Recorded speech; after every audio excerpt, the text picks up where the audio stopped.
Program TMMD ke-128 di Desa Lubuk Tampang juga menyasar rehabilitasi fasilitas ibadah masyarakat, salah satunya Mushola Ar-Rasyid yang berada di lingkungan warga setempat. Melalui program ini, sejumlah fasilitas mushola mulai diperbaiki, guna memberikan kenyamanan bagi masyarakat dalam beribadah, serta mendukung kegiatan keagamaan warga dan anak-anak TPA.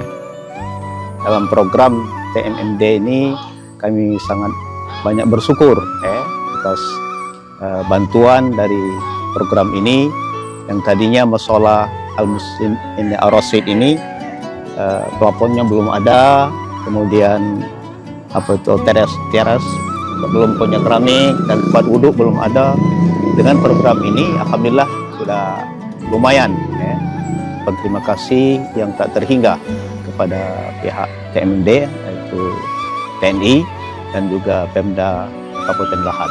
Semoga semuanya ini mendapatkan berkah dari Allah Subhanahu wa Ta'ala. Amin ya Rabbal Alamin. Kebersamaan antara TNI dan masyarakat menjadi kekuatan utama dalam menyukseskan program TMMD ke-128 di Desa Lubuk Tampang.